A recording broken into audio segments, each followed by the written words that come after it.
Bonjour et bienvenue dans cette nouvelle vidéo de Shortest Path, ou bien le chemin le plus court.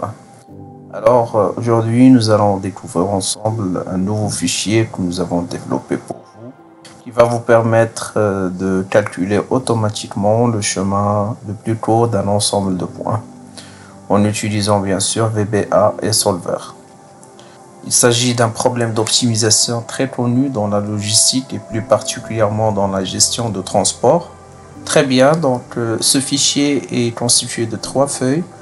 La feuille de la matrice des distances, c'est là où il faut renseigner toutes les distances entre les différents points. Par exemple, entre A et C 100, entre C et D 1. Donc vous pouvez mettre ce que vous voulez, donc les distances réelles que vous souhaitez optimiser.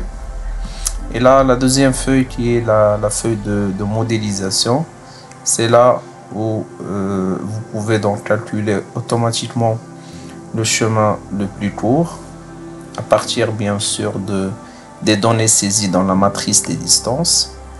Donc pour ce faire, c'est très simple. Donc vous allez sur l'onglet développeur, puis sur macro et vous cliquez sur exécuter.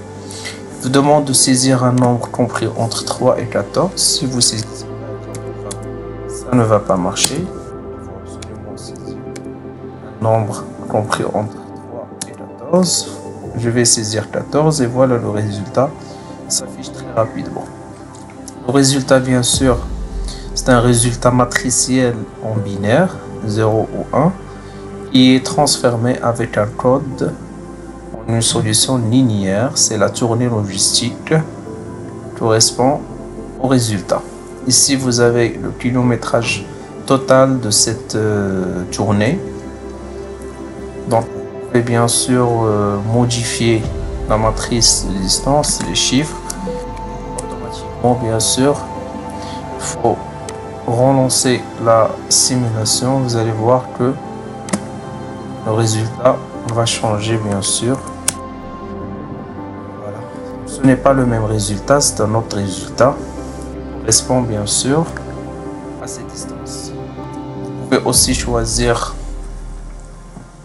une autre matrice de 7 par exemple, 7 points, et là vous aurez le résultat seulement de 7 points.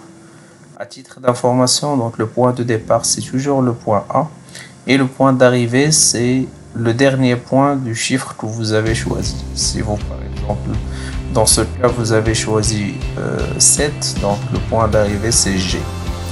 Et dans la troisième feuille vous avez donc un mode opératoire, comment faire fonctionner ce fichier. J'espère que cette vidéo était bien utile pour vous. Si vous n'avez pas encore reçu ce fichier, il suffit de mettre votre email dans le commentaire et on va vous l'envoyer gratuitement.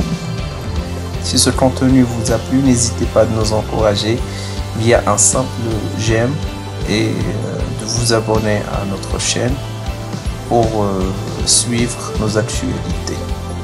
Merci et à très bientôt.